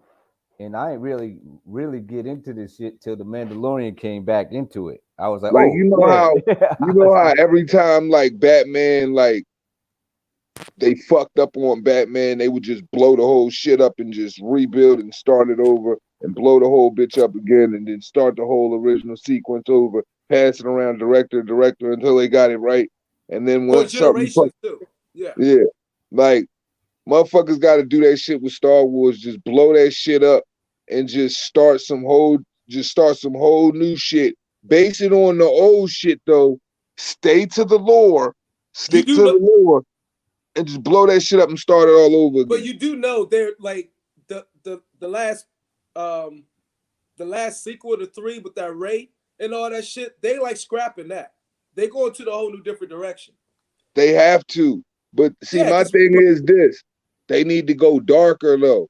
Like Jedi, like the Jedi, the whole, you know what I'm saying, the whole Jedi fucking order, and you know what I'm saying, like, you know, when it comes to, you know what I'm saying, they need to go deeper into the Sith order, all of that shit, but make that shit darker, like more graphic content, not just like some brainless like graphic sequences, but just deeper dialogue and shit like that, because you can do so much more with what they got. Huh? They're gonna go dark, but they still wanna, I guess they want to keep it good for the kids. But Star Wars, like George Lucas, like in my eyes, I look at Star Wars like this. Star Wars started out some way. George Lucas could only go so far with what he had, with the idea that he had, and like technology at the time, he could only go to a certain extent.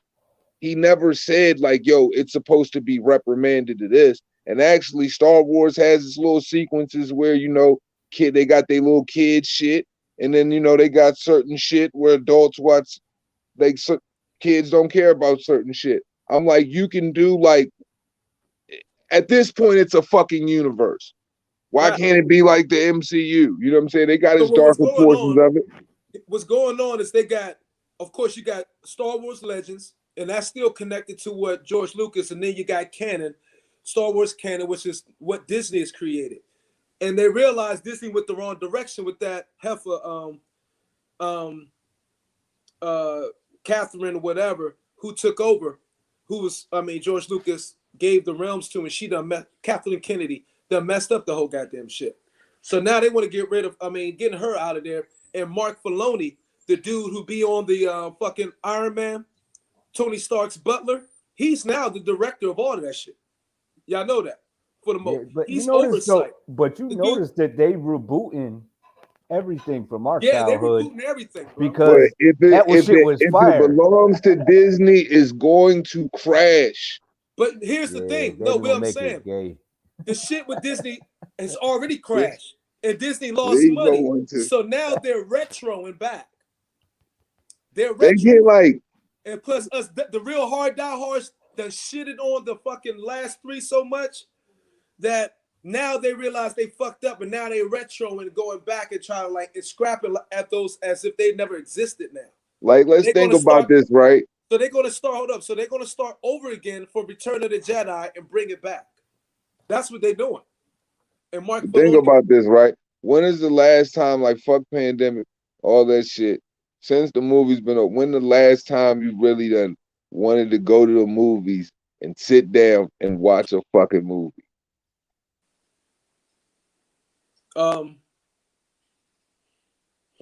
It's gonna have to be a good ass fucking movie. That's sad. Yeah, that's sad.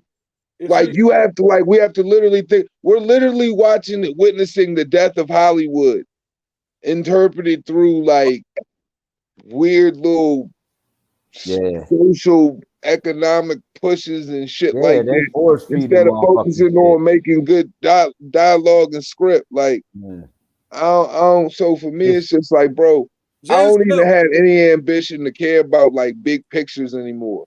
Like the more B rated it is, the more interested I'm in. into it. Like I don't know, like shit is just. Oh, goofy. you be checking out them IFC shits, them independent film channels. Yeah, fuck yeah. Yeah, Be that's watching like all of like.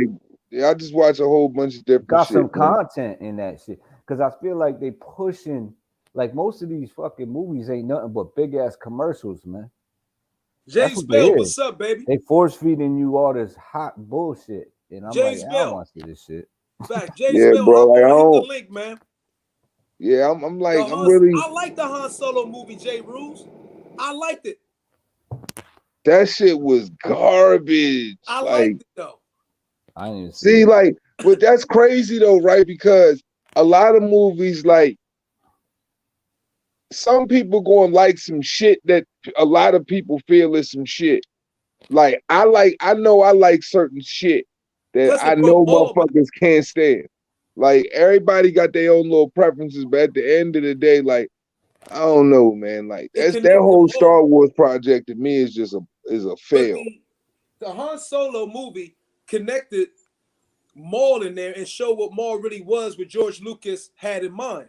Because if y'all catching up with everything George Lucas said, he said once Maul, of course, didn't die after the Phantom Menace, and he ended up becoming an underlord. You know what I mean? Far as the underground world, as far as the Star Wars universe, and he was rivaling, bigging up his shit. The Han Solo connects that directly to what George Lucas was wanting for, and so that was shocked everybody that forgot what the group was when he, showed up at the end of the screen, and he was the one who was, running shit. That's actually what George Lucas wanted. That was more so that film was showing how Han became Han, got the Millennium Falcon, of course, had old boy in there and how they met BJ Carlissimo and all that. And that was close to what George Lucas had. It's just maybe, I thought the shit was cool. I thought the shit was good. I ain't watched People, that y'all much not of that the first shit who though, told me. I man. know who said they didn't like the Han Solo. I like the Star Wars, The Empire Strikes Back, and the other one that they had, Return of the Jedi. I watched those. The ones in the middle I ain't really watched, and then I watched The Mandalorian. Like I took a long time off. That was it. Yeah, I was just all right. Oh, here come. Here's James. What's up, man? Man, that much, Long man. time no Been a see, minute. bro. How you been? Shit. Man, finally getting a break from work, bro. Right. Now that go. So, man, what y'all up to, man? Man, shit just chilling, man. Just chilling, James Bell. Yeah, you done grew out the beard and everything. Yeah, get my grizzly on. You know. Right. How they treating you down in South Carolina, bro? Shoot, man. Working, paying bills. You know how that go. So what's your takes on the fights today? Oh, talking about the Ugas and all Earl of them. Spence fight. Conor Benn's fighting Van Heerden, and of course Spence's fight Ugas, which we all waiting for tonight. Great fight. Man. Oh, I think it's gonna be a pretty interesting fight. I think it's gonna.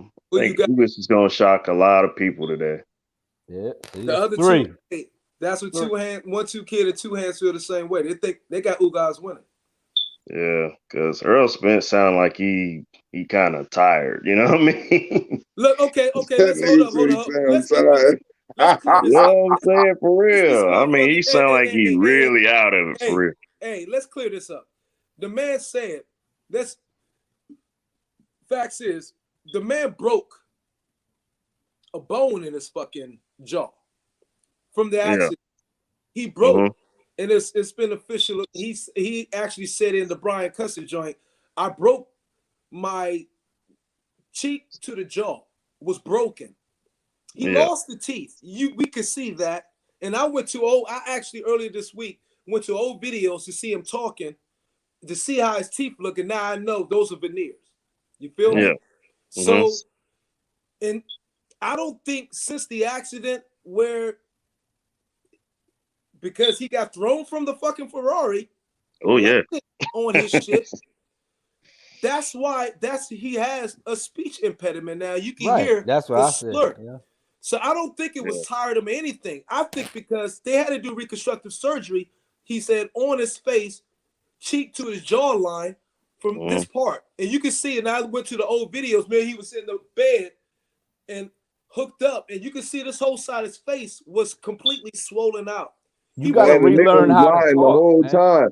He said, this nigga said, motherfucker, he said he don't even remember the accident. He said he don't remember. He said he don't remember 3 weeks after the accident. I said, God damn. Bro, that's major fucking concussion of how hard he hit the ground. Yeah. So he was blessed, but he ain't gonna never talk the way he used to talk. And everybody keeps saying that he don't sound the way. Of course, when you broke your fucking side of your face, bro. Oh, I'm not talking about the fight. I'm not actually talking about what he's talking like. It's his body language. Okay. He's saying that nigga running around like a mush baby. I'm like, no, I mean, bro. he's already talking about he's only gonna do what 2 fights after this, I think, because he's hard of making weight. Yeah. So it ain't sounding too good. Yeah. I'm just saying. Gonna sound that I do agree with you, Double M, though, because I'm not talking about the speech now. Right, when they do when they do bring up the speech. Yeah, I already knew what you were talking about. When they bring up the speech, I'm like, when they bring up the speech, it's like, well, the motherfucker gotta learn how to talk again. He's accustomed to his mouth being a certain way his entire life. He had to now go it's through complete different. rehab. So you got your tongue moving around and different. You know what I'm saying? So everything. Remember how we all said after the accident he didn't respond for so long? Remember it took him so long to say anything through any videos? The motherfucker had to do rehab to learn how to speak again after the new veneers and fucking face fucking healing the fuck back up from bones. So I'm like, wow, that's why it took him so long, you know what I mean? Yep. To actually ever say anything, come back and say something, because the nigga face had to heal up. And that's the other like thing. Really practice when that nigga get punched, when he get punched in them motherfucking veneers, I know that motherfucking shit gonna feel real motherfucking weird. But remember, that shit ain't nothing but motherfucking, man. I think Ugas is gonna push the fight on him all the way up. He already had to go through that with Danny Garcia. Yo, Danny Garcia didn't push him though. Danny Garcia ain't, man. Danny Garcia ain't did shit at 147, man. Wait a minute. Let's not. If he would have pressed him, he would have finished him hard. Wait a minute, guys. Look at the turnover after the accident till he fight Danny Garcia. Everything would have been tested in that fight. For a second, because Danny Garcia is he's a gatekeeper. Let's not talk over each other though. Go ahead. Oh, my bad. No. Go ahead, 1-2 kid. Didn't Maidana knock out one of Mayweather's veneers in the fight? I don't know. I didn't even hear no shit like that. I seen this shit. Y'all didn't watch that shit? Come on, man. Ain't no shit like that. Yeah, man, when did that happen? When he caught him with the right hand at the end of the fight, he knocked one of his veneers out. Y'all didn't see that shit? No. Oh, come on. Okay. I'm not. I'm just keeping it 100. I know what I saw. I was like, he knocked part of his tooth out. You know what I'm saying? I was like, you know what I mean? But God damn, girl. Yeah, really? God damn, him being retired. I don't believe that shit. 1-2 kid, you making out some shit right now. I'm dead ass, man. Like, when he rocked him at the end of the fight, the end of the round. Remember when he went to his corner? They showed the replay. His tooth came out. Oh shit! Come on. Oh, if you said I ain't said, you must be right then. I mean, damn, I didn't even know that shit. Well, I'm just saying, a lot of the fighters got veneers because they get punched in the mouth 24/7. So, but damn, what the fuck is their mouth guard? How good of mouth guards are they getting? God damn. Ain't the mouth guard supposed to protect that shit?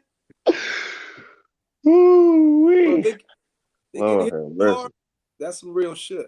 I do feel like it's gonna be a great fight, though. I mean, both of these guys you got a pressure fighter and you got a guy who picks his spots and a guy with a good jab. They both got good jabs. Southpaw versus right hand. And the other thing that falls into Ugas's advantages is the fact that he's Cuban, so he done faced southpaws. He just faced one of the best southpaws in his last fight. You know what I mean? So I mean, these things all and with everything that Earl out of the ring back, that can't benefit you. as a Right. fighter. I'm not It's saying his another mentality ain't yo, there. West But Coast Boxing. Shout out to West Coast Boxing. Thank you for coming to the podcast, brother. And Banks, what's up to you? And J. Roos Theory. West Coast Boxing said, I think Ugas is going to go straight for the eye all night. Which I Yeah, think. like I told you, he's gonna press that fight hard on him. I don't think Ugas gonna let him have any time to breathe, man. That's why I'm looking at the way he's been talking in the interviews, and his body language is saying like he's done in that division. And he been out for almost 2.5 years. I think honestly, I just think he insecure about the big ass teeth they put in his mouth. Oh, come on. Come Yo, on, them niggas man. shit, He Slim. had them bitches in there for so long. He insecure Yeah, about all right, getting that man. ass. No. I mean, how big the bitches look. That nigga looking like, I don't mean to be funny, but he look like Mr. Ed with them motherfucking veneers. Them bitches is big. That They nigga are. like, Come on, man. You would see the shit with Brian Custer. He was talking like this, high in his mouth. You come know how on, big them dog. goddamn teeth looking in his mouth? Might be slipping out a little bit. That's why he don't talk as much. Them bitches look way bigger than his original teeth. So, I noticed that shit from the minute. I'm like, God damn. What doctor did he have? I mean, I guess he didn't have a casting to show the size of his actual teeth before they was knocked out in the accident, unfortunately. So the ones they put in look like a little oversized like shit. And I'm not, I mean, I ain't trying to make fun of you, Errol Spence, and talk. So please don't have no fucking, but them bitches is big though. They big. I'm sorry, y'all. But I'm going back to now I that. think they're getting adjusted to his mouth now. And whereas I'm seeing them so often, they don't look as big as they did before. But when he first got them bitches in, I'm like, God damn, they put them motherfuckers is too goddamn big for his mouth. And I think now that's why he talked the way he do. You have to bite on that mouthpiece. That's all that matters. He better bite extra hard. Yeah. So man, I think the lady's supposed to be fighting tonight, right? Who? What's that girl name? Taylor and No, they don't fight today. they fight at the end of the month, I think they fight the 23rd next week. Okay. Yeah. I know there's supposed to be some fight on the zone today. I forgot which one it was. Connor Benn and Van Heerden. Oh, yeah. And some girls fight too. Yeah, what time is that? Lisa Bell's in a place to be. What's up, beauty? It's in the UK, so I assume it's going to be kind of early. And Lisa Bell's, come on the chat, hun, and hit the link if it should be up there. And So what y'all I'm not sure what time the fight is coming on. So y'all feel about the Terrence Crawford thing, man? I think he's still going to do the it's fight. going to show around 7:00. The main event should be around 7:00. Okay. So what you think about the Terrence Crawford thing, man? You think he gonna fight him after the fight if he wins? Yeah, I think he is. I think that fight, if either one of them wins tonight, I think that's the next fight without a doubt. Without a doubt, in my mind. Everybody thinks something different, and still, but I think he's definitely going to fight him. After talking all this injury shit, me having a couple sips out this bottle, man, that motherfucking boy, man, that nigga might not fight Terrence Crawford, man. He fucked up like that. He got that chiclet mouth, man. Right. I don't know. He started it. My bad. I ain't talking. I'm just saying, like, for real, cause like he did just get fucking like get his whole shit fucked up. All my phone dying, fuck. Hey, we're gonna see. Don't worry, cause I'm in this live. I'm gonna do 3 lives today. So I wanted to get warmed up, because I ain't went live in a long time. I wanted to get warmed up, and I'm gonna go live again for the Connor Benn. I'm gonna go another live again for of course, Spence and Ugas. So this is just the one getting my motherfucking beak wet, getting warmed up, because I ain't went live in a minute. Just build up a little algorithm for when I come on again. I've been kind of like in and out of YouTube for a minute. Yes, I have been. Yeah. It's been kind of draining, man, because ain't really nothing been popping off, really. Yeah, and I get tired of the same. Talking the same things over and over, rhetoric. So I mean, if that would hurt you, of course, your algorithm and how many, of course, your draw on the channel. But I'm like, I might as well say, just still support everybody, but still just lay on the back. Man, these fights right now coming up though is lit though. I gotta say, Oh man, yeah. boxing is Yo, on two fire hands. right now. Peace to you, huh? Peace, two hands. I Yeah, said, we got a boxing lot. on We fire have right a now. lot going on this month, so I'm going to be start pumping out shit because there's too much going on. Yeah, because I hear a lot of PBC fighters jumping ship, ain't they?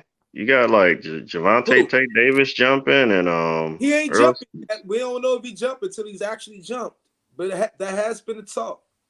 because he left Floyd. I know he left Floyd. The boxing And source? No, that's Yeah. not James Bell, huh?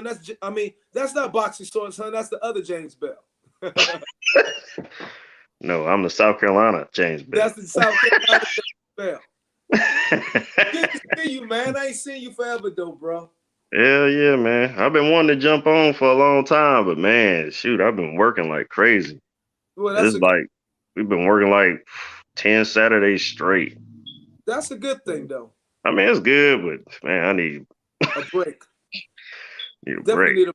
I feel you 100%. But yeah, I heard Javante had left Floyd, man. So what's going on with He that, ain't man? leave yet. They're not Huh? sure. They're not sure. He's just been talking about saying this is the last fight on his contract. And they both and Floyd said something, I released him from his contract. So I guess he is perhaps gone. But we'll see.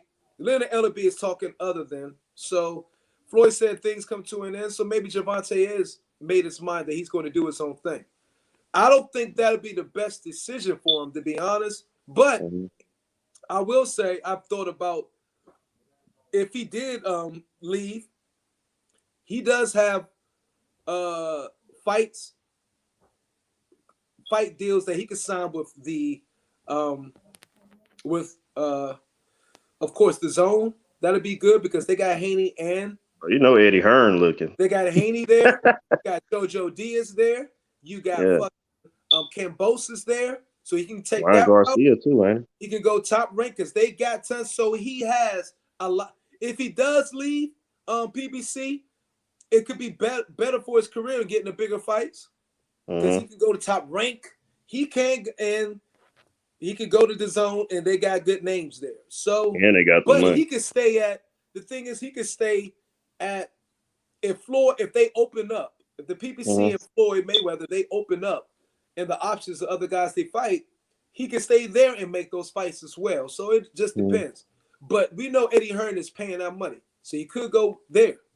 Yeah. If I was him, I'd take on Ryan Garcia. He'll knock him out clean. I would do 1 fight contracts. Yeah. Or so like what Canelo doing, right? I would do 2 fight contracts, sign to somebody else and move around and get the best of the opportunity. Yeah, because I mean, right now, if I was in my beat, I'll take on Ryan Garcia right now. Just get that name on. Huh? Get the name out of the way. I don't think Oscar De La Hoya would let Ryan do that because I don't think he think Ryan is ready. With the money, you know how money does. Yeah, but if he beats him right now, then get him out of the way. I can see that, but I don't see Oscar De La Hoya on that side making that happen. Yeah, I think Tate would take it right now. I don't think De La Hoya would take it. Yeah, because Ryan Garcia, man, he's too flat. He's too flat-footed, man. He still got a lot of improvement. Yeah, because he looked really stiff in the last fight he was in. Facts, and he's been gone from the game for a minute. Yeah, he had the minute he laid off because of depression. He had this and that. Depression? Remember what are you depressed about? Because I don't know. He pulled out of the fight with JoJo Diaz, right? No, Fortuna. Capped about a whole bunch of other fights. In the meantime, he pulled out a fight with Fortuna because of depression. He said, "Remember?" Yeah, because I thought he was supposed to be fighting JoJo Diaz because he was in the he was part of the broadcast then. And Ryan is with the zone too, so he got so many options with the zone if he does go there. Yeah, because Ryan Garcia put out the Javier Fortuna fight because of depression. Remember? So he had a lot of inactivity on his side. So, bro, Ryan is not ready. Kind of hard to believe for him to have that though. Ryan is not ready for Tank. Yeah, but you know what was so funny about that whole situation was he pulled out of the JoJo fight, he pulled out of the Linares fight, the Fortuna fight. He was calling out Tank and he was calling out Pac, and I'm like, this dude just capping. Like Yeah. that was all within the same time. I was Yeah. like, So Big time. in his last fight though, he said he ain't calling out nobody because he don't want to lie to the fans. He ain't doing that shit no more. So I was like, well, yeah. I mean, technically, that's not lying to the fans. I mean, that's a management issue, though. Yeah. Maybe. But I don't know, man. I mean, for somebody like him to be depressed, though, I heard a little bit about that, and I'm like, it just didn't seem right. I mean, No, it don't. But it's hey, something. there's so I many mean, things going on in people's lives behind the scenes that you might not know. So I'm not gonna. I don't know. If he was dealing with something, he was dealing with something. That guy just got to take it for, take his word on it. You feel me? So, yeah. but hey, fellas, I'm gonna end this live. Appreciate All right. everybody for coming out. 2 hands. 1-2 kid in the building, Mr. James Bell. All I had to right. get my little feet wet, and so when is the 1-2 kid? You must know when is the fight starting for the broadcast starting with the zone for Conor Benn? You know what? I don't know. I honestly don't. Probably gonna be around 5. I know they lining them up so that you can watch all the fights today, which is cool. It's probably gonna be around 5 o'clock. Yeah. 4 or 5 o'clock for the zone and the Conor Benn lineup, undercard and Conor Benn and Van Heerden fight. So I'm gonna take a break. I'm gonna get some more points and cues to talk about when that fight starts, and that's going to be hot on the oven in about a few hours. So thank you, gentlemen, for coming on the live, man. I appreciate y'all tremendously. For having me. All right, man. I am going to be doing a blow by blow later on, getting this shit cooking. I'm probably going to go live and have a small panel before that, but then when the fight starts, I am going to empty out the panel, and I'm just going to be giving a blow by blow, especially for the main events, and or I might do blow by blow the entire way. That's what I'm gonna do the entire way. That's gonna be depressing. I gotta make sure I got me some freaking Red Bull, all right? Because I ain't done this shit in a long time. But that is all for today. Peace and pugilism. This is Myron Magnus of Boxing United. See you in a few hours.